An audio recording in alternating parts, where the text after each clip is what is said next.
You are listening to Missed Apex Podcast. We live F1.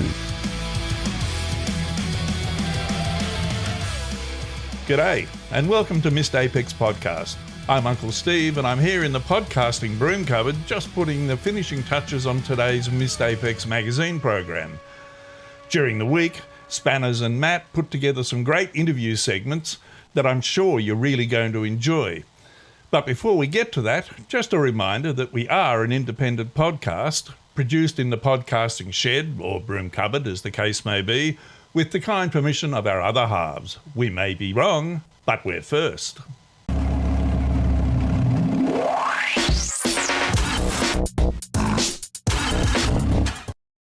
As I said, today's show is another of our Missed Apex magazine shows with some great F1 related information and interviews. Later, we'll be introducing a new podcast pal, YouTuber and sim racer Aiden Millward, for a look at the problems that arise on track when the wet stuff starts falling. But first, Spanners caught up with our resident strategy expert, Mike Caufield, for a deep dive into the various strategy storms that erupted during the season.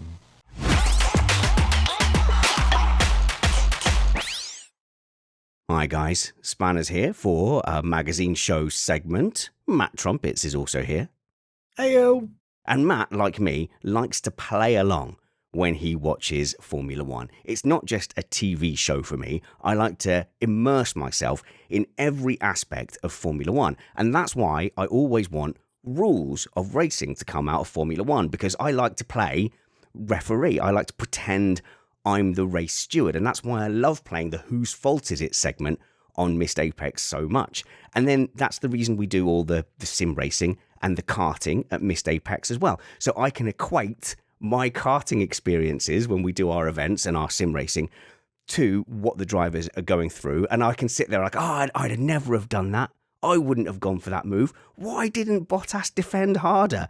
And I find that fantasy element of it very entertaining as well. And one of the very favourite things we like doing on Missed Apex Podcast from our armchairs is yelling at the TV when we feel like we would have made a different decision on strategy. You should see our WhatsApp group when Mercedes pitted Lewis Hamilton onto the hards, I think at COTA. Everyone went mad. Everyone in our WhatsApp chat knew much better than the Mercedes strategists. And I like being an armchair strategist, but I also know that on a mass scale, that might be annoying for our guest, Mike Caufield, who of course has been a race strategist for 2 F1 teams. And thank you for slumming it in the shed, Mike. And I will forgive your Christmas jumper, given your vast experience in F1. Yeah, that's not a problem. I mean, it's December, so I'm a bit insulted. There's not more Christmas jumpers on show. So. Okay, well, agree to disagree. Actually, we've got some quick fire questions from our listeners, Mike, that we're going to fire at you a little bit later on. But one of the things that really made me kind of hit up your DMs today was a discussion we had last week about what the race strategists would do if this success ballast proposal from Ross Brawn came in 2026. One of the first things we came up with was, would the strategists even want to be in the lead? It throws up not just things about the ethos of racing and whether it's sport versus entertainment. One of the thoughts we had was of you guys on the pit wall. You guys must all have been seeing this in a very different way. What was your reaction to this potential kind of in-race success ballast? Yeah, I mean, it's like anything which is really kind of discussed and promoted. I mean, you kind of pass it over until it starts becoming a bit more of a kind of definitive idea. So you tend to, everything that's bandied around it, so it's always kind of saying, will this happen, will it not happen? I mean, the best way to look at it, I think, is kind of, it's almost going a little bit back to a bit of a refueling type of era, because obviously when you had in the refueling ones, you could go between a 2-stop or a 3-stop. So you're either going for a heavy fill, which have a slower car, or you're going for more stops with a lighter car. So you're kind of slightly going back towards those lines. And it just depends on what kind of the ballast levels are going to be as well. Because ultimately, I mean, every car at the moment, probably slightly different in terms of car weight, especially with the new regulations this year. I mean, there's rumours that some cars were close to 30 kilos at the beginning of the season. So 30 kilos is almost a second of performance, basically. 30 kilos over. Yes. Yeah. Yeah. Wow. So I mean, I think they've got it down by the end of the season. A lot of the performance gains was the kind of weight gains in that one. But yeah, you're looking at 10 kilos is about 3 temps is roughly on most circuits. So that's the kind of performance. So that's the kind of ballast you're also having to look at in terms of that kind of active ballast, or what exactly the rule would be. Is it going to be significant enough to make a difference? And then also, is it in a race situation or is it in a quali situation? Because obviously qualifying, it comes down, it can be very fine margins, and then it also kind of does a little bit of kind of a balance between, well, how easy is it to overtake in those regulations, and therefore qualifying becomes really important, or is it like this season where the qualifying's the overtaking's a bit more straightforward? So you actually take that kind of hit and go, well, I'll take that hit in the qualifying. It gives me a bit lower down the grid. Actually, then I have less ballast for the race, but it's easy to overtake. So that's what I'll do. And then yeah, I mean, I have a lot of respect for Ross. I worked for Ross for quite a number of years. Oh, there's a but coming. Not a but at all, but well, there's a but. Yeah, I just said it. But a lot of things he comes out and says, I imagine it's not very much his ideas. It's ideas which have been pushed to him from within F1 itself, and he kind of it's a bit of a soundbite, gets people talking. But I mean, a lot of things they have to go through the kind of sporting advisory committee. You'll have all the strategists working, looking at the kind of pros and cons for it. More than likely, you'll get the 8 or 9 strategists and maybe one disagreeing, but all come and say, yeah, this ain't going to make a difference to your racing. We've done these simulations. Everyone will iterate to the same thing. So actually, it's not going to make that much of a difference, or it's going to affect the show because it's going to reduce overtakes. So you'll get the teams doing thousands and thousands of simulations, often for their own gain. If they think it's not going to benefit them, they'll obviously try and bias it in a way that it doesn't work. And for the teams where they maybe need something a little bit to mix it up, they'll try and bias it one way. But ultimately, you get to the kind of the decision of, will it work, will it won't work? I mean, we had these similar conversations about reverse grids and the kind of sprint races and the kind of qualifying format and everything like that. It goes through this kind of same process. And yeah, I'd be surprised if it comes in, but who knows? It's a few years away yet. Okay, that's all very sensible, but Matt, obviously we prefer to just jump on the headlines. Like I said to you, I never even clicked any of those articles. I just went from whatever clickbait tweet came out on top. Yes, I remember our discussion on Sunday. And since then, another thing has occurred to me is that the whole point, I think, of this original idea of active aerodynamics was because without the electrical side, the MGUH, they will need to find additional fuel savings, and they wanted to do it by making the car slipperier down the straight. But if you disadvantage the leading car, and I'm asking Mike this, aren't you just throwing away that fuel efficiency you've just created? I mean, I don't see how it's going to work in the terms most people are imagining it right now. Yeah, I'd agree with you in that sense. Yeah, I kind of think that people also find a ways for, like, yeah, you work your strategy around it. Like we mentioned, you kind of go, well, actually leading the race isn't the way forward. So you kind of almost everyone goes really slow. So actually, what you'll see is 20 cars not driving anywhere near to the pace which they can, because they're trying to fuel save. They're trying to do what they can do to kind of leave them free to options. Yeah, so I expect it'll be a case of people. Everyone wants to see 20 cars driving at the limit and pushing the cars, and it'll push it in the opposite way to that, in my opinion. And I think because you've just got too much disadvantage of leading the race and too much disadvantage in terms of like Mario Kart. Like Mario Kart, you don't want to be in the lead for Mario Kart because that blue shell's coming. Yeah, exactly. Yeah, and everyone's clever people. Everyone has simulations, and everyone will run and go, right, what's the quickest way to the end of the race? Right, it's this way. We don't want to have this handicap put on us, so this is what you do. And then you make a pit stop towards the end of the race, and you get in the lead for maybe the last 10, 12 laps or something like that. And because you've driven off the pace so much in the early part of the race, but you've got enough fuel and and then you can push flat out, and and your handicaps kind of balance out from your fuel levels. It's like I said, there'll be a lot of people, clever people, who've seen that and just gone and picked holes in lots of little bits of it, and yeah.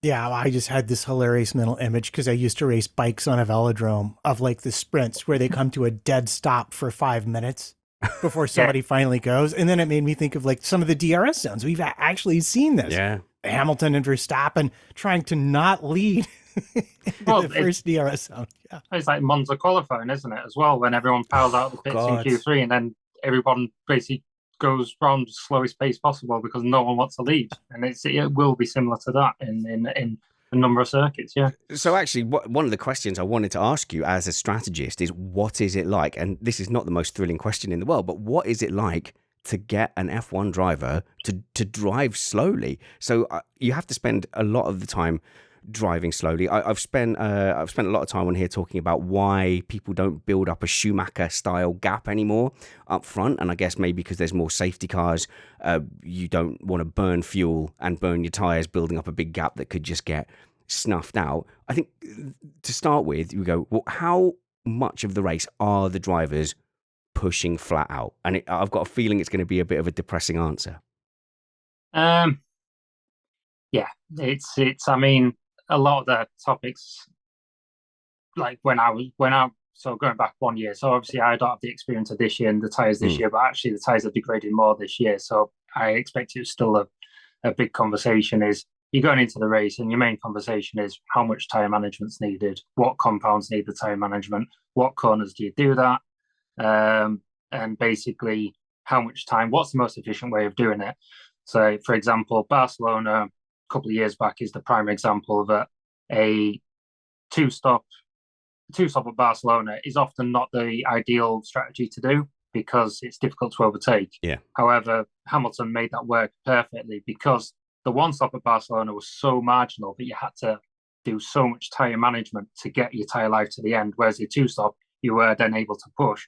But you're still in that very much that balance. These tyres are still very much on a kind of knife edge that if you push them too much early on in the stint, they will just give up and they'll probably settle off and the pace will be, I don't know, it's a nominal number, but 6 times to a second off their optimum. Whereas if you bring them in nicely, you can get them to go longer and the pace generally remains a bit more consistent on it.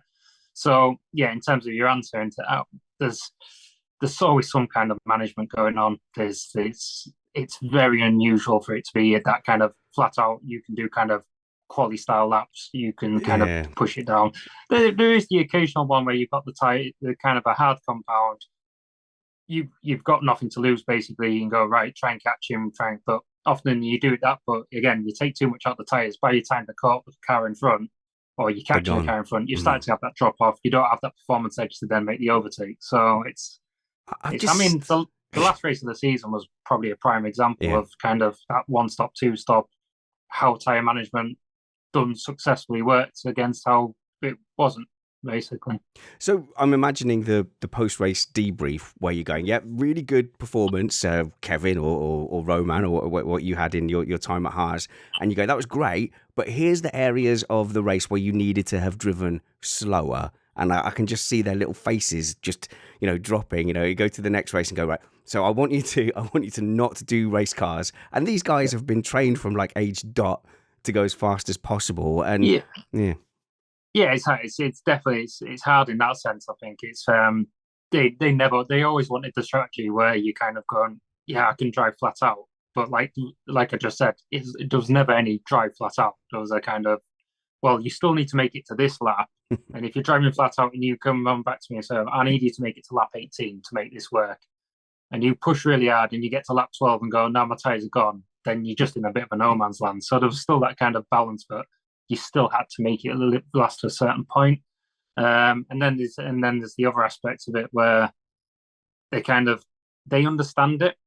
They understand the management, they understand, but the race kind of point is a lot of it is management based, and you have to again sell it to them in terms of, right, you can do this strategy which has less management, it's not as strong, but you can push harder, but it requires this, this, and this to happen. You will have to overtake cars, or we can try this managed approach, which has one less stop, and then it'll put you in this position. And it's sometimes a really difficult call to make, because often, obviously, if someone on the two stop comes sailing past you when you've been doing management, then they're not happy. But at the same time, it's often, but they haven't done the management well enough either. So it's kind of that. It's because they're having to do the management. It's really specific in terms of you have to make this lap work, and you have to do this much, and these tires have to be done by this point. And then there's only that certain window where you can kind of convert it and go, all right, it's not working. Let's go on to the other like plan B approach. Okay, so now I'm just going to be upfront. I'm not asking this about Romain or Kevin, but I'm asking this based on a series of radio conversations I heard between Ricardo and his McLaren engineer when I was listening back to things for a race review, which is, first of all, when you're developing a strategy, how involved is the race engineer in that? Like, do you sit there and you tap at your keyboard and you're like, aha, we've got a podium, and you hand it to the race engineer and he looks at it and he's like, yeah, if only my driver could do half of what you're asking. Or any driver. Yeah, this is a hypothetical engineer, not you specifically. Yeah, we're not trying to get you into trouble, Mike. No. But like one of the jobs of the strategist is that you need good relationships with your race engineers, and you need that understanding. And often you basically answer the question yourself. Like, you come up with a strategy, and the first one you'll approach them and go, do you think this is possible with like the data? Because they've obviously delved into all the data from free practice. They know the driver, they know the way. It's like, in your case, like, is it possible for him to do this? Is it like, often in practice sessions on the Friday, you'll have done a certain level of kind of management anyway, and you'll seen what your pace was doing this level of management, or you've seen what your pace was doing no management at all, vice versa, the degradation of the tires. So you already have kind of like a relative idea of what the driver's capable of if these certain levels, and you can put it to the race engineer and say, if we can manage this, this is open. What do you think? And there are certain drivers who are more capable than others to do it, and then there's more who are more open to do it. And then it's some people can drive faster while managing, and because it's really critical of where you manage the tires, and certain tracks have certain different characteristics, because obviously it depends if it's front limited, rear limited, and certain drivers can prefer an understeer car, certain drivers prefer an oversteer car. So this is why you need this kind of relationship with the race engineer, to have that understanding of how good is he at doing this, and you build up that relationship with the driver as well. So like, I'm not going to name names, but I had certain drivers who I knew weren't very good in certain aspects and would prefer certain strategy, and I'd have other drivers go, I could try something with him. So it's basically encompasses the kind of the team aspect of it behind the scenes. So the strategist has to know everything, really. Like, doesn't know everything in terms of full details, but has to know roughly everything and kind of what's going on, like in terms of engines, in terms of tires, in terms of driver performance. So, like, you need to know what's there. Like, because the worst thing is you plan this strategy and then suddenly the engine guy goes, yeah, we're really struggling for cooling. We need to go to this. We need to do this lift and coast, and it just really kind of messes your strategy up by doing that. So you need to have that full picture of what's going to happen in the race. So I'm sure you won't be surprised that I had a second part to this question. And This is, again, these messages I listened to were literally, it was like one turn in the race. And every time he went through this turn, his engineer would come on and say, okay, Daniel, I'm going to need you to manage your rear tires a little bit more there. They're just sliding about 2.5% too much, lap after lap after lap. Was it? So as a strategist, if you have a driver getting into difficulty where they are open to trying this, but it turns out that due to the circumstances of the race, or, just the vagaries of the weather on the day, they can't make it happen. How do you, as a strategist, respond during the race? Like, how hard is that to adapt on the fly? This, I think, it very much depends on where you are in the race and what type of race it is. Like, you'll know this information, and obviously the strategist will probably be talking to the race engineer, between the race engineer talking to the driver. And then the question the strategist will ask will go, right, with this, can he make it to this lap? Because we need to make it to this lap to make this strategy work. And if the race engineer then kind of looks at the data or speaks to the driver and gets this kind of feedback, it's like, no, it's like, right, what can we do? And you need to obviously, you have these kind of crossover points of, right, we're needing to do this to make a one-stop work. We need to either, to get onto an optimum two-stop, we need to stop on this lap. So you don't want to be stuck in this kind of middle ground of, right, the optimum two-stop was lap 14, the one-stop was lap 24, we've pushed it to lap 19, and we're kind of like in a bit of no man's land in that. So you need to get that information as early as possible, and then that's why this constant communication to the race engineer, and possibly with this kind of McLaren one, is that they still think there was possibility of making it to this lap, but it just needed to start doing it, and possibly it was getting close to this decision point of this crux where you have to change over to this other strategy. So it's just like, right, just see if you can do it, just see if you can. Right, you can't do it. Okay, we need to convert and do this. Are you guys even needed though? Because we hear it a lot in commentary and in podcasts like us that there's some drivers do the strategy from the cockpit, Mike. And like, so you know, you're talking about all that strategy, and then George Russell comes on and he's very vocal with his engineers about, no, I'm just going to keep going. I don't need new boots. Just keep me on these. And then of course Leclerc and Sainz have been doing a lot of that. Vettel was said to be the chief strategist at Ferrari. But, you know, that must be frustrating from a strategy point of view. But also, like, do they ever have any genuine insight? And are you able to change around what they say? Or do you just kind of sit there and, like, in a huff? I'd be like, just tear my notes up and go, well, what do I know? You know, point to my degree. You know, what do I know? I mean, it's interesting one, but, like, at times, if they're saying like the tire can go to X point, I can keep going. Like sometimes that can be good information, because you may be going into a race with a bit unsure of what this tire can get to, and like you've gone into it thinking like a medium can last until lap 26, and it's a 70 lap race, and therefore you don't really want to get that put the hard on. But you get close to this point, and he's going, this feels really fine. You obviously then have the benefit of the relative lap times. And you kind of go, well, all right, we've seen other people on the soft, they're really struggling, so we still have to go into the hard. So you need to go to this tyre. And that's when they usually put them on and they come back and go, well, that was rubbish. This tyre's rubbish. This tyre, and you're just like, well, yes, but nothing would have happened. And you can't have these conversations in the race. So you never have to, like, you always hear the kind of the initial reaction to it because they don't know the full picture. And then after the race, you go through it to them and say, well, no, if we continue on this would have happened. And that's what it's done. So it's, yeah. It can be frustrating at times, but again, I always kind of see it's, and I'm not, the last thing I want to do is like be seen as criticizing my like fellow colleagues and stuff like that. It's because there's definitely going to be some drivers who are stronger than others, and even some teams around the route potentially stronger than others, and put certain thoughts in the mind and kind of certain kind of criteria like what going in. So you might have had this conversation with a driver, he's seemed very on board with it, understands what the plan is, you're going into the race, and then you've not realised that like someone else has had a sat down with him and said, well, I saw this, we should maybe try this. And that's the frustrating thing, is if something like that's happened, and then he's like, where's this coming from? And he kind of suddenly, but as a strategist, you always try and go into a race with all the possible plans. So like if George is coming on and saying, these tyres are doing this, you've hopefully already got kind of a scenario of, well, okay, if this is happening, we can do this.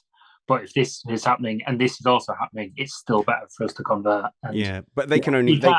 Yeah, sorry, Mike. Sorry, slight lag on there. I didn't mean to interrupt you, but obviously they've only got access to one car's data. We've got a really good follow-up question here to steal from the quickfire ones that we got off Twitter, and it's Michael Brown, who says, how long does it take to realise what the right tyres and strategy is? And also, what does it feel like when you've made the wrong call on the tyres and you're halfway through a race and there's nothing you can do about it? What's the dynamic like of that with the team? But like we were saying, you have that thing where you make the decision, or you have, say, another car pit onto the tyre that you were fully planning, like we're going on the medium, and then you see McLaren go on the medium and it's a disaster. Like, how long do those things take to unfold? It's, again, it can be very dependent. It's like a lot of it depends on, hopefully you've got enough information based on your Friday running, and you've got come into a weekend with a kind of good idea of how the tyre is going to perform. Your Friday running's kind of confirmed it or just tweaked it a little bit. So going into a race, you've not got the unknowns. obviously with the reduced kind of time you have on a Friday, especially if you lose one car for an issue or a crash or something, and you lose out a bit of information, or you've got not had a representative session, then that's when you start going into a race going, okay, right, this tire might do this, but it also might do this. Based on past history or past expectations, we're expecting this to do this. And then you see someone else fit it and go, okay, that's not what we were expecting. But then also at the same time is different cars have different performances on different tires. So you literally have it a case of, say, the Red Bull's really good on the kind of softer compounds. The Mercedes are better on the medium compound, or like Alonso's been really good on the hard compound. So sometimes you'll see a car fit it and you're like, that's not really a representative car for us to make the decision on. We know we struggle on these tyres, so we want to avoid it. And that's probably the hardest one, is where you literally see every car go onto the hard tyre and you go, no, we can't run that tyre. So you don't run it. And then you go, yeah, we should probably try that tyre.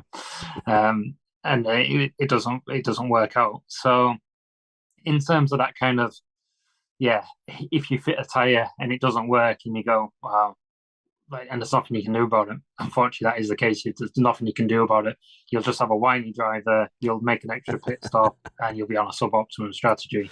And therefore, in the race, you kind of either hang it out and hope that there's a safety car which kind of brings you back into play, or that the tyre picks up, or something happens with it. But ultimately, you've kind of not got your predictions right, and you've not got your kind of going into the race tyre curves, tyre models, read of the situation. So then you look at, right, how could we do this better next time? And that's the main one on that aspect of it. But yeah, it is a bit horrible sometimes when you fit a tyre and it just looks rubbish, and you're just like, well, it's even worse when you know it's going to be rubbish and the driver's shouting to fit it, and then you kind of go, all right, we'll fit it then. It then. And then he comes on and goes, this is bad. Yep. Yeah. Yep. But I guess the driver would learn then kind of next time. That changes the dynamic in the team. Yeah. And again, it goes back to this kind of, you have these conversations on the morning of a race. You tell them what you expect on the tyres. You give them the full overview of what we're expecting with it. So hopefully they have these kind of thoughts going into that race. It's been a bit of a thing to pick on Ferrari strategy. And they did seem to really struggle with their tire modeling relative to like the other top teams. At least watching from the outside, they made a lot of what seemed like wrong tire calls. But what I wanted to ask is, how do you set up, or what do you think about to use information that happens, because you were talking about it already, in the race? So like Williams goes onto the hard tire. Everybody sees it's rubbish. And then Ferrari put both their drivers on the hard tire anyway. How do you recognize that information and use it for yourself? Like, how do you set up? Do you have like intern Bob sitting there watching lap times from Williams when they go onto the tire? Like how do you set up to take in information, that data that is generated during the race, lap time wise, to make better decisions? So, I mean, so I won't quite say intern Bob. Like, often it'd been sometimes it's the guy on the pit wall who'll do it, but yeah, there'll generally be one person on the strategy group who will be kind of designated with a competitor task. So he's maybe not in charge of the strategy car, but he's in charge of kind of looking at competitors in general. And one of the things you'll go through kind of a list pre-race of, these are the things we need to be aware of. This is the things we're unsure of. So if you see a car going onto a hard tyre, the first thing you go is, right, what's the offset of that tyre?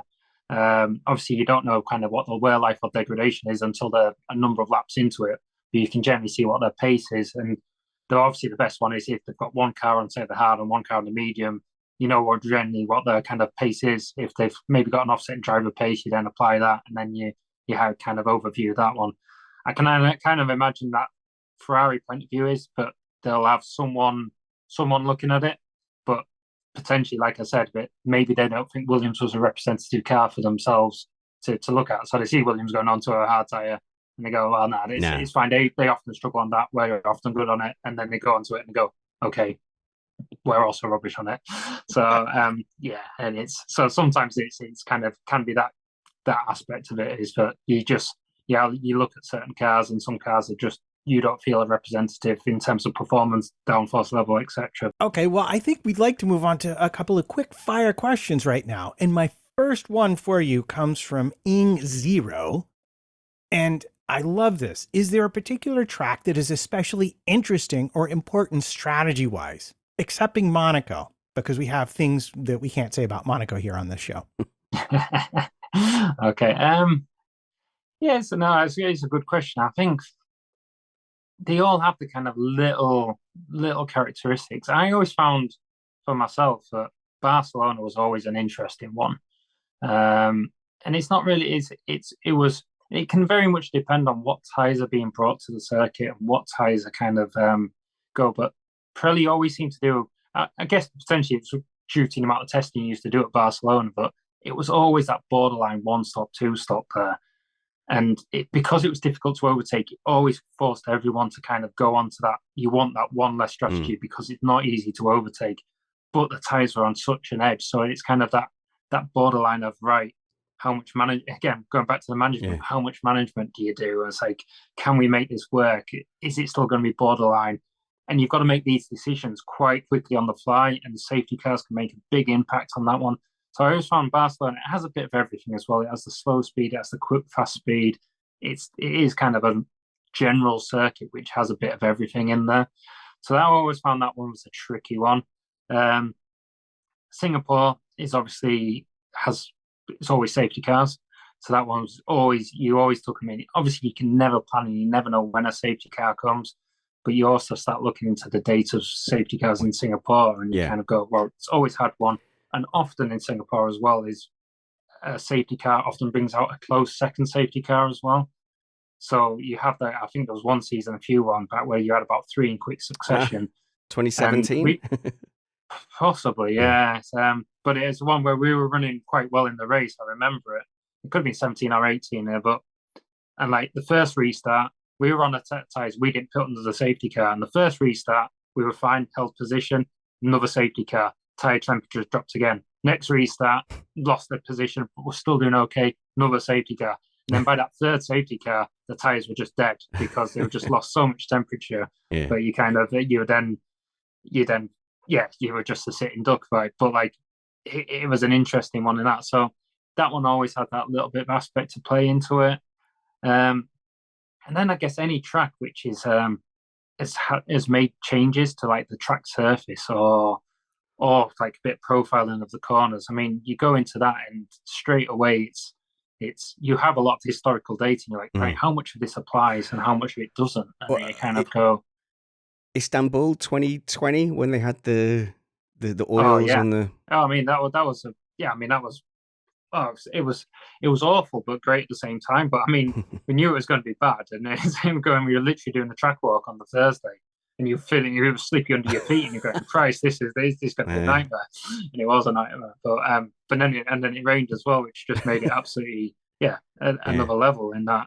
And then I think that brings it on to other ones. There's certain tracks as well where wet tires are very different to performance to what you do on a normal track, and Istanbul was one of them. But the combination of the nature of the track, time of the year, the wet tires just didn't run out, and you could just run them, and it's something which we've not really seen before. But you kind of go, wow, you can just run these tires, and it was interesting. So every track has its little intricacies, I think. Oh, that's a great answer and a great question as well. Matt, I think we've got time to sneak in one last quick fire question. Okay. I have so many good ones to choose from. This is a bit difficult, but we're going to take from Tom a question about blue flags. How much does that affect your strategy calls, not just for the leaders, if you're coming through, but also for the back markers that have to deal with them? Massively. Yeah. I mean, I'll be honest, and it's a story from my own career. So obviously I went from Mercedes to Haas, and obviously Mercedes, when I was there, can't remember us ever receiving a blue flag, apart from maybe one race when Nico had a problem with his airs where he was quite slow.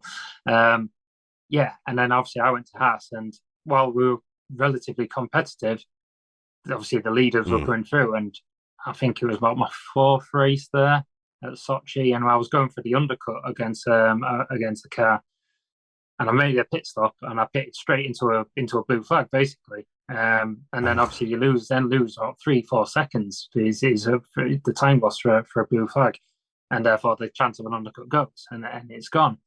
And it's that.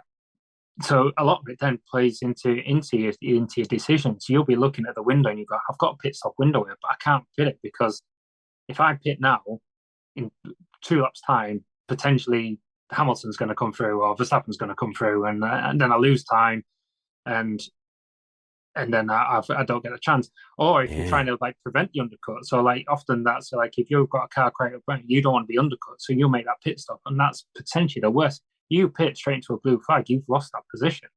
Yes, and then going back to our worst days of Haas when we were really struggling, you used to get it was a nightmare in terms of you used to a lot of the decisions were trying to pit around blue flags so you didn't get them, and you'd make a decision, you'd pit, and you think fantastic, oh, I'm about to get blue flag, I'll pit, and you go great, I've not got blue flag there. Oh no, they've just pitted as well, so now I've got blue flag, and now I'm going to get it twice because of the way it happens. Actually, I've just got the blue flag, and then they're going to pit again, and so yeah, it was, and because they come up on you so quick as well at that point. It's that was so blue flag. While it doesn't really come into your kind of pre-race strategies as much, just because you never know exactly the pace of the cars and how much they're battling, and obviously that takes a bit of time to what we're kind of doing. But once you're actually in that live situation, it's something which doesn't come across on TV either, because you'll be watching someone going, why hasn't he gone for the undercut yet? Or why hasn't he gone for like, surely it's about he's in his pit window, he's timing it, because there's potentially in a lap, 2 laps time, 3 laps time, a leader's going to come through, and then if he makes his pit stop, he's going to potentially lose a position because of it. And especially with how close that midfield is, it can be quite damaging. And it also as well, like later on in the race, it can be that kind of case of it. You might actually convert your strategy to a 2-stop strategy. If you see a big group of blue flags come in, you go, well, actually, if I take a pit stop here, get onto some fresh tyres, I'm not going to lose like 10 seconds of time with these blue flags. So I can pit. I'm already, say, I'm behind this other car. I'll pit, go into a 2-stop. If he doesn't take this same time, he's going to lose this 10 seconds of blue flag. So then I'm only 8-9 seconds behind him on fresh tyres. Potentially, I might catch him up now actually with this. So there is that aspect of it as well. So yeah blue flags has a huge effect. It's also the rule I'd love to get rid of. Being now, well, not so much before, but now. No. But like I kind of feel, but in terms of actually, for a leader strategy point of view, if blue flags are gone, they have to change their strategy, because then it does become a point. It's like, I'm going to catch some back markers here.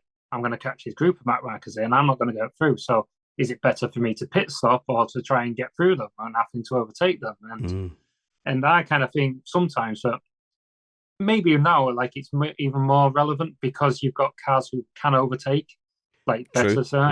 But actually, it's not a case of you're going to get stuck behind like Monaco, obviously. Monaco, but you're stuck behind Latifi for 17 laps, and not anymore, unfortunately. But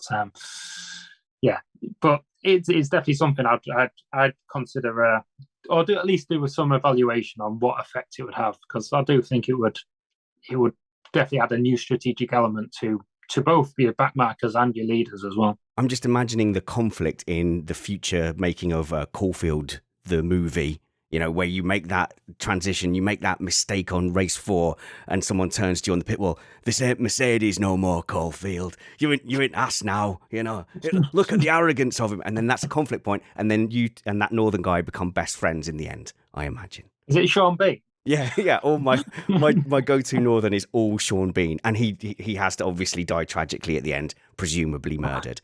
Sorry, Matt, you were trying to get in there for a sec. Well, I was thinking you answered our last quick fire question from Ed Moses, which is, what change would you make to randomize things a little bit that the FIA or FOM might approve of, that's not like sprinklers or blue shells as is currently being discussed? But it sounds like you would just get rid of blue flags to shake things up. I mean, like I said, like going back to an earlier question, but everything goes through quite a serious amount of simulations and analysis, and it could turn out that it could actually be a total disaster. But it is something I looked at quite often. But yeah, I mean, I watch IndyCar quite a lot these days, and it does seem to have like a kind of a good effect in it, in there where they don't have the blue flags. And yeah, if you've got the pace advantage as leader, and you've got cars which you can now overtake, and you've got that little bit of an offset in terms of tyres, then I don't see why it doesn't offer that additional bit of strategic element. And it does mix up the races as well, because if you don't get that right at the front, then you might be like, yeah, you might be 7-8 seconds in the lead, but you don't get this call right, or you inadvertently pit into a group who've just also pitted, and then someone in second place can then take an advantage. So yeah, in terms of randomizing things, until everyone works out the best way of doing it. Yeah, but work. You're going to have like Alonso fighting every lapped position to the death in his Aston Martin next season, and that would be kind of like a way to settle old scores, kind of thing for the back markers. Yeah. I can see that getting messy, but maybe we should all be here for it. Mike Caufield, ex F1 strategist, and suspiciously lurking around the paddock as well these days. And I hope we see you back in a team at some point soon. Well, maybe not too soon, because we've benefited from having you here in the shed. So I'll just say thank you very much for your time. I don't believe we can follow you on social media, so we will put your home address in the show notes below. Mike Caufield, F1 strategist, thank you for making us better F1 armchair strategists. Cheers, mate.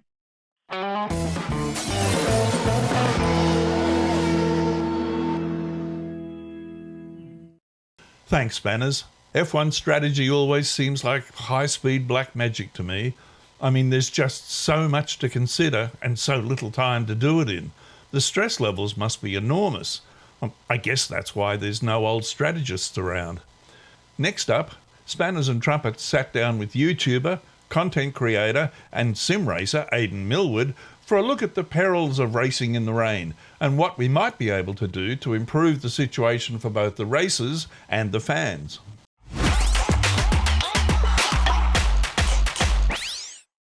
Hi guys, Spanners here, and this is part of our off-season. We're bringing you interesting segments. That's the aim anyway. Matt is also here.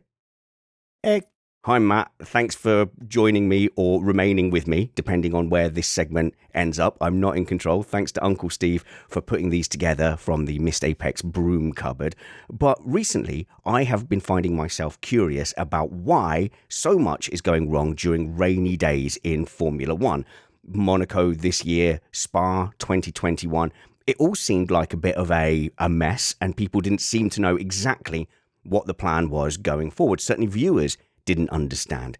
And it felt like in the olden days, the knights of yore would just mount their soggy steeds and go to battle in the rain and the snow and fire. But it turns out it is all down to the tyres and how they behave in the rain.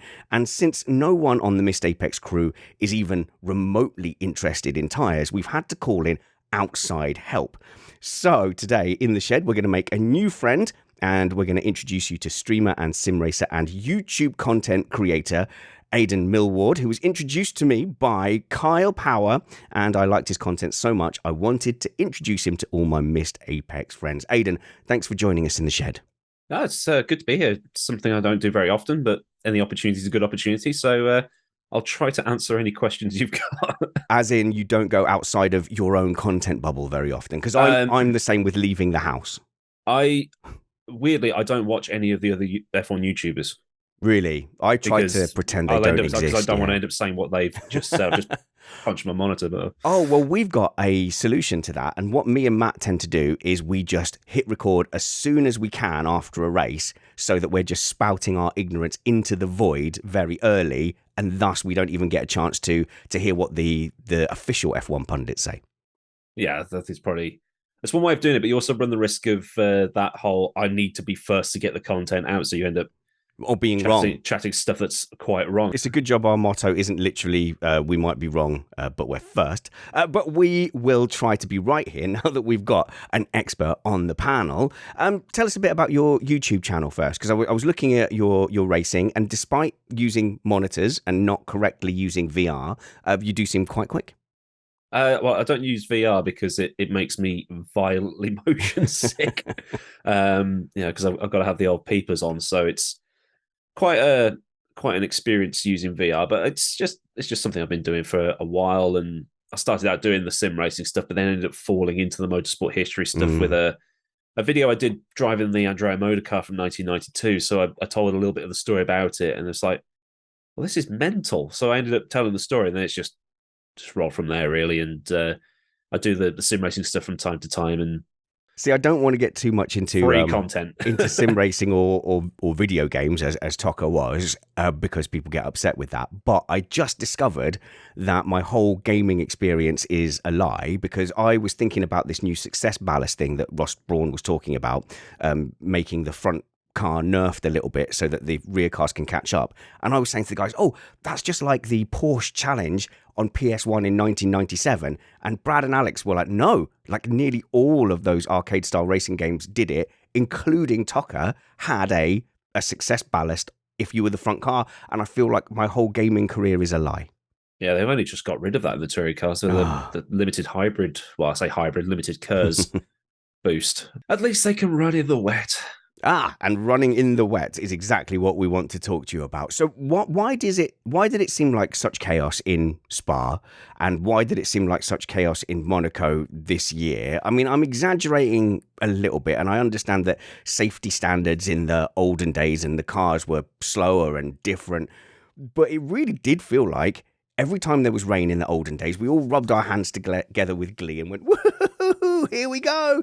Whereas now, when there's rain on the forecast, actually it fills me with a little bit of dread, because you go, well, they're so desperate to start within a TV window, yet they also seem crippled by safety considerations and whatever's going on with the tyres, that actually it makes for terrible TV now. What's happening, Aiden? Well, you go back to, I mean, the big one for that, which was Suzuka 2014. Apparently, this is rumor. I don't know if it actually happened, but apparently Charlie and Bernie said to the Japanese organizers, can we start the race a little bit earlier to try and avoid this typhoon that's rolling in? Japanese culture is as such that if you say that you're going to turn up at 3:00, as you know, we're filming this just after 2:00 in the afternoon. You said come for 2:00. I was here before 2:00. Yes. You've committed to that. You cannot change or deviate. That's why their public transport is so good and always on time, because they say, right, this train is turning up at 3:00 in the afternoon. It's going to be there. And they couldn't come to some sort of an agreement, because they said, look, fans are going to be turning up. They can't change it at the last minute, so on and so forth. And you just have to be a bit sensitive that Matt is a musician and this is all brand new information to him. He had no idea that's how timings worked. Me too. I've got an audio engineering degree, so it's weird how all this. It's weird how many musicians and audio engineers and people like that are involved in this kind of thing, isn't it? But it's natural. But then, and then obviously Jules had his horrific accident, which, okay, there shouldn't have been that tractor there. Martin Brundle did exactly the same thing in 1994. Actually got in trouble with the FIA for saying you can't do that. Rewind to 1997. And that is actually the first time that a Grand Prix started behind the safety car. Is it? Wet weather. Yeah. As recently as that? 1997, as far as I'm aware. There might be an anorak in the audience going, no, it was actually the 19... Following year, 1998, worse conditions. David Coulthard drops it on a drain cover, and we know what happened next. So if anyone hasn't seen the Spa 1998 lap 1, that was incredible. And that's quite a long time ago now. I'd have said that was way more recently if you'd have asked me. 25 years next year. 1998. So yeah, it was, so Coulthard loses it after turn 1. And then going down the hill to Eau Rouge. No one can see him. I think 14 cars in the end are involved in that pile-up. 14 cars, and then Rossett deciding he was going to go full iRacing yellow flag. I'm just going to gun it and risk it and just plows into the back of it. And of course, in those days as well, there was spare cars. So there was people running back to try to get to the T car. And if you're the number 2 driver, you have to hope that the number 1 driver hasn't also wrecked their car, because the T car will be set up for him and given to him. Yeah, so Damon won that race. But in that race, we saw the reason why races tend to not happen today, because I think it was going down the hill between No Name and Pouon. Schumacher goes to pull out of the spray behind Coulthard. Oh, yes. You watch the footage, he does pull back in a little bit, smacks into the back of the McLaren, 3 wheels, and then it was like WWE. It was like Schumacher going down the... And apparently, I read Coulthard's autobiography, and he obviously talking about that, and I think it's probably the bit that everybody skips to. And he said something to the effect of, I don't know why Michael was coming down the pit lane to punch me. I still had my helmet on. Yes. It's like, you'd be an idiot to punch someone who's still got, but if you're angry, you're angry. I think if you're newer to Formula One, that is probably just worth just going into the YouTube archives, isn't it? And seeing if you can find some kind of highlights reel, because that was an incredibly dramatic race. But you say that did this kind of wake people up to saying, well, hang on a minute, maybe we should be starting under the safety car more? I think a little bit. Obviously, the wheels back then were smaller. And during the 2021 Belgian Grand Prix, I think some of the drivers like Russell, like Verstappen, like Hamilton, I think Vettel as well, were saying if it was just me out there, it'd be fine. Like the grip level wasn't fine. It's the spray. Yeah, so the grip level was okay. Yeah, I mean, there probably would be a little bit of aquaplaning because there is going to be if there's a puddle or whatever. But if you can't see the lights of the car in front of you, then it's like trying to land in thick fog. It's like, is that the runway or is that someone's house that I'm approaching? It's what am I looking at? If I can't see the guy, Lando, I think it was Lando, wasn't it, in qualifying or practice, spun at the top of Radion? Yes. And then you just got to think, well, hang on a minute. We're saying that this has happened, but 2 years prior to that happening, Hubert in dry. Yeah, and if there was a fatal there, I guarantee the first thing anyone would be saying on social media is, how is this allowed to happen? Yeah. That was a scary one, the Norris one. Matt, do you remember this was part of Sebastian Vettel's renaissance as Uncle Seb, wasn't it? That's where he sort of pulled over to make sure that Norris was okay. But I think everyone had that feeling, that horrible feeling. As soon as you see debris at the top of the hill, you think of Hubert coming back onto track. Yeah, well, I mean, and there had been really a campaign to try and fix the barriers to keep that from happening from, I believe, a sports car wreck. I mean, this is not even an issue at the top of that hill limited to Formula One, but I'm interested that you're focusing so much on visibility because because now you're pointing out that it's not just in recent times, which is sort of what the reporting has led us to believe, but back to the late 90s, visibility in the wet and obviously in the midst of crashes with lots of smoke is clearly a safety issue.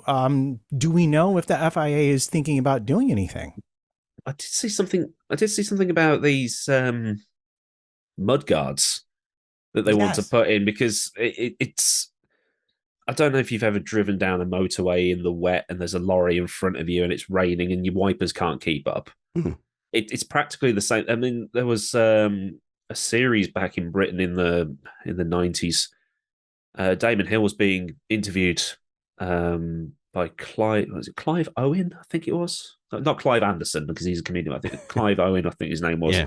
Where he was interviewing Damon Hill and following him through his year, and he actually said, "What do you see from the car in front of you when it's raining?" And Damon just went, "Damn all, nothing." Just without even thinking about it. It's I actually had the experience of being taken around Silverstone with Radical at the beginning of last month, and it was raining that day. It was only drizzling, but even going down the Hanger Straight by yourself, 160 miles an hour, found myself having to wipe the visor and stuff because it's like, hang on a minute, are you able to see anything doing this? I went down in a race adapted production car, relatively low speed. It was a Peugeot 207, I want to say, but quick enough. But it was absolutely hoying down with rain, and I missed turn 1, so I missed Abbey. And thank goodness, Silver, I will never drive a track that hasn't got runoff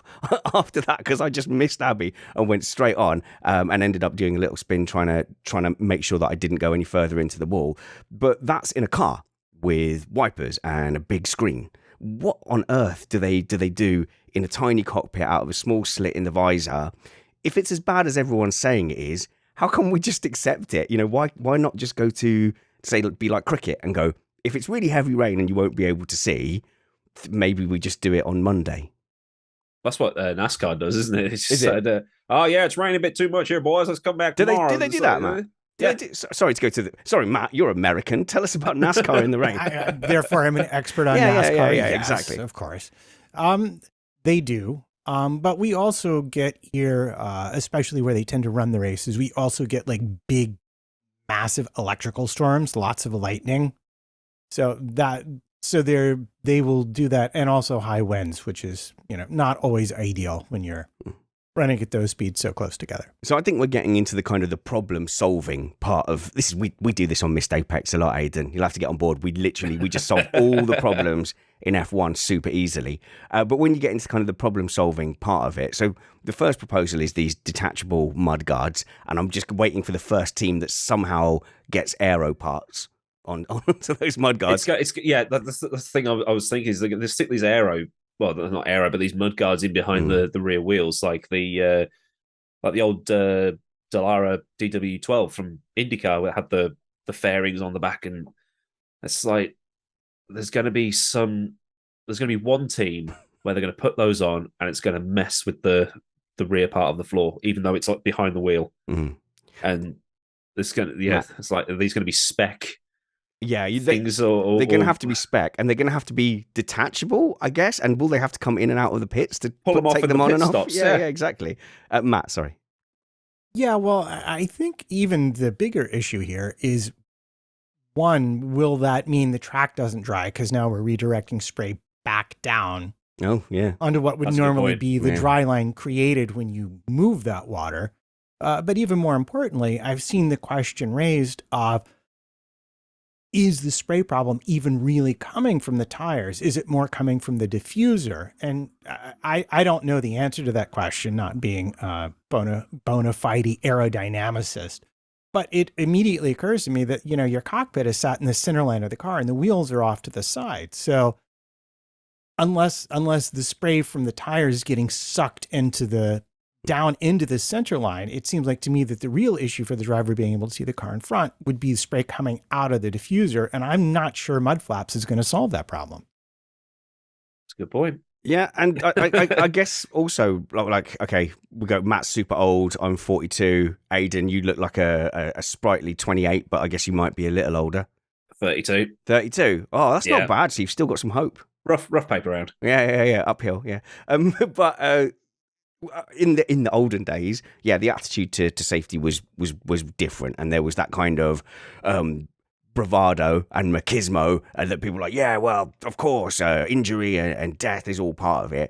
I don't think there's that same kind of attitude. There's not that same gladiatorial, especially not here on the Missed Apex crew. Yeah. Like, if I could remove all danger from it, it wouldn't affect me at all. So I think it comes down to, like, what's the acceptable risk?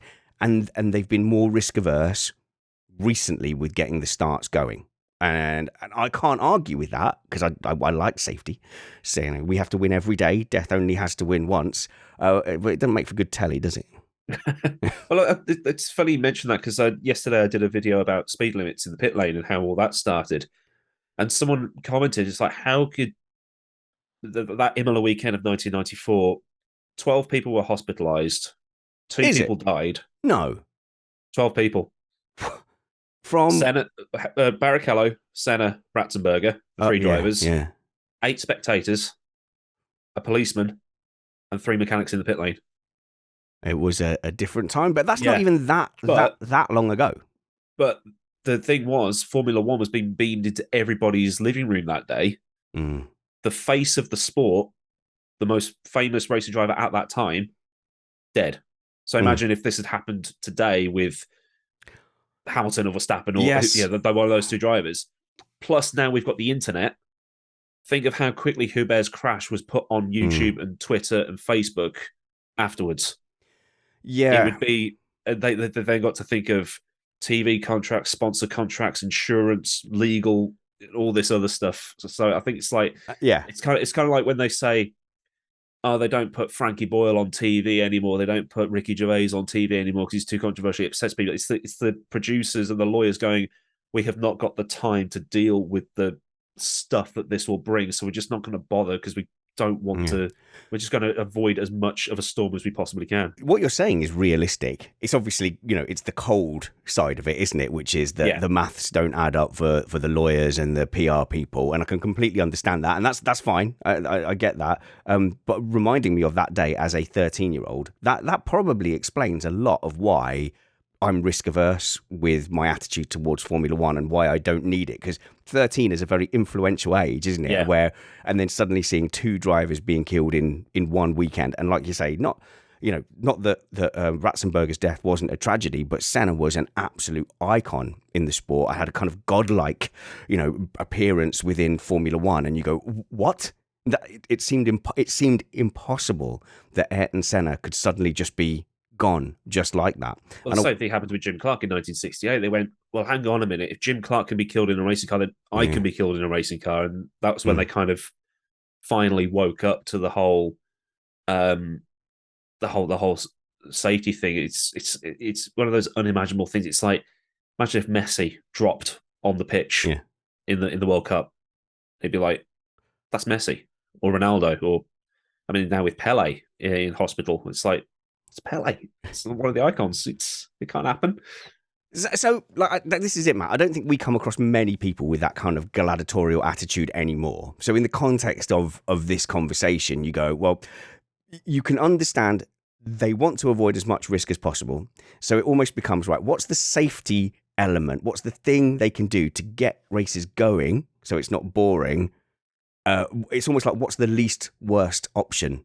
And safety car restarts, everyone complains about that, but at least it gets the action going. I think in the olden days, you go, if it's a safety car restart, we missed the one good thing in F1, which is the standing start on the grid, because that used to be in the 90s the only time anything happened. That's not actually the case anymore. I don't know if safety car rolling starts wouldn't be the end of the world, if they had them for every wet race. No, but the thing about that I do like is it gives the drivers a real chance to taste the visibility and let race control know. Because at the end of the day, they're the ones sitting down there. The issue always is that, some of the drivers will be trying to either get the race started if it's in their favor or get it not started if it's in their favor. So I really hope that someone is looking at ways to make visibility better in those conditions so that we can start the races when the grip is there for them to actually be racing. But Aiden, one of the points I saw in an excellent video you made on this a couple of months ago was, the grip doesn't seem to be too much of the issue, because I've been sitting here, I think probably wrongly, going, well, where's the old monsoon tire? But if the grip isn't really the issue, then it's not something you can go to Pirelli. Oh, you need to solve this, and I think that's a common misconception. But yeah, I think the other part is that when we're watching it on TV, from those angles, it looks fine. Yeah, because you can't see the rain on the camera. You can't see they've got all these setups, so it's all protected. And from where it's like, well, it looks fine, but you actually get down there, and it looks like something else. Like I was saying, going around Silverstone, the driver I was with was taking the wet line through Stowe, and as soon as he got back onto where the dry line would be, rear end of the car wanted to slip. Oh, interesting. Yeah, because of where the rubber gets wet and therefore doesn't generate any grip. And going back to the whole thing about the starts, if it's raining and you have a 2012 moment like with Grosjean, and that wipes out 13 cars. They then do the race again. There's 7 cars remaining on the grid, and everyone's just going, well, this is boring, isn't it? Yeah. So where do you draw the line? Yeah. So actually, look, if you'd have asked me this 10 years ago and you'd have said, well, let's have more safety car starts to get the race going, I'd have gone, no. But actually, the racing mid-race is so much more, there's so much more action and more opportunity to race now than there was, say, in the late 90s and early 2000s, that maybe it's not the end of the world. I was brainstorming other things. The cricket one for me, I'm not a TV producer, but it's like, well, just wait till Monday, run it on Monday. I'm sure there used to be an option where they could run it on the Monday, but I don't think they ever took it. I get that a lot in the comments when they say, "Oh, just do this, just do that." It's like, Yeah. it's not that easy. But we're sitting in a shed Just or a sofa. just put mud guards on them, and it's like that's probably just going to knacker the aero of the car, and you might end up stalling the rear. Or Could something. you have an engine mode, a rain engine mode that somehow reduced power to make things a little safer? Well, so you're still going to chuck up spray, aren't you? Yeah. I think like the spray is the issue. That I know that the wheel, the cuts in the tire are designed to try and flick as much of it away from the tire or away from the track as possible, but it's still being lobbed into the air, and as soon as the wind gets on it and blows it back onto it's like we're going through the smoke machine at your school disco again, isn't it? You're just not going to be able to see a thing through there. I like that you touched on going off the racing line in the wet weather, and if you find yourself on a rainy day on a kart track, you can experiment with this. You can see it. If you try and take the normal racing line, your tires just won't bite, and so you hit the brakes, you're skidding because you'll lock the brakes really easily. As soon as you go off the racing line, if you've got the wheel just turned, you'll suddenly go, oh, there's grip, and it bites and it turns in, because it won't, the tires won't find a contact patch on the slippery, rubbered in parts of the track. They have to wait till you get to the unused part of the track. So it's really interesting watching,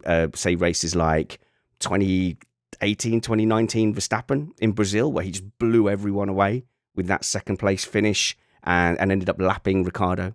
Or when you look at the Monaco Grand Prix between Rosberg and Hamilton ended up lapping Rosberg, and you go, how come some of these drivers can navigate that and others just don't seem to be able to? It's almost like Verstappen and Hamilton are both very Really very good at what they do. Good at driving race cars. Yeah, maybe. No, it's the car. It's just the car. It's all the car, isn't it, for both of them? It's always the car.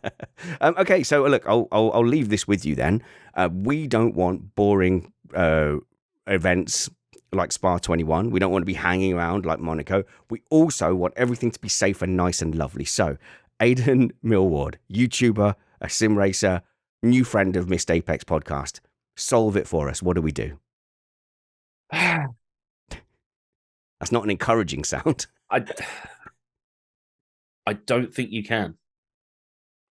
Oh, that's unless you do something to the diffuser, like Matt was saying, or you do some, or you bring back something like an ultra super duper monsoon tire, or I think for the foreseeable future, I think starting a race under full wet weather tire conditions isn't going to happen. If it happens later in the race, like it did in Russia last year, probably.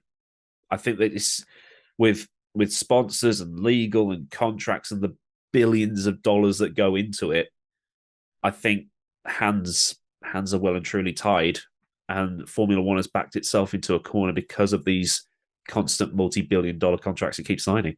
I think we need to, we need a stat man here for wet races, but I'm sure there was a few seasons a while back where there was absolutely no wet races for several seasons in a row, and I'm wondering whether that has to do with scheduling and whether there can be more of an effort to not, say, race in Japan in monsoon season. But it's why Canada's in that weird bubble, because if you try to race in Canada in October with the US Grand Prix, Montreal is far too cold. You try to race in April with Miami, it's too cold. It has to be at the beginning of June, where the weather in Montreal is guaranteed to be at least 21 degrees. Yeah. It's why we don't race at Silverstone in November. I know. Yeah, I know. For any non-Brits who've gone to Silverstone during the Grand Prix, it's always hot. But like that is like the only hot month. If you tried to race there any other 3 time, days of summer. Yeah, if you tried to race there any other time, you would never get the tyres fired up, or you'd have constant wet races. So I do wonder how much of an issue scheduling is. Well, you didn't solve the problem with just wild speculation. So I don't know how well you'll fit in. I think if you want to come back on Missed Apex more, an unearned arrogance during problem solving, you might need to employ a little bit more of that. Just assume that your very simple solution will solve everything without looking at nuance. I'll just, well, if you throw enough at the wall, eventually some of it's going to stick, isn't it? So it's, I think this is, why a lot of these armchair fans don't get hired for anything. No, that's true. But I'll tell you what, your content over on your YouTube channel is very slickly produced. You clearly put a lot of work into it, and you research, which is basically cheating. So can you tell us, why should people go over to your channel? What's up there at the moment? I did a thing recently on pit lane speed limits, how they came about because of, well, spoiler alert, because of Imola 94. Did a piece on the Lotus 49, which is a little bit technical. I think if you like not being shouted at for 12 minutes and you just prefer a chilled environment, it's just chilled. like you just want it presented as it happened with no sugarcoating or anything like that, then yeah, maybe you'd be into that. If you're not into that, that's fine. I don't really mind. It's, you know, there's going to be people that will watch some of the biggest YouTubers on the planet and be like, no, not for me. Right, that's cool. Right, maybe I will do something that you will enjoy later on down the line. But that's pretty much the basis of the whole channel. It's like, you're right. Here's a thing. If you like it, fair enough. And you're right. It is a relaxing watch, and this has been a very relaxing and informative chat. Aiden, thanks very much for dropping into the shed. No problem. And if you want to find more of Aiden's work, check out the show notes in the link below. We'll head back to our broom cupboard.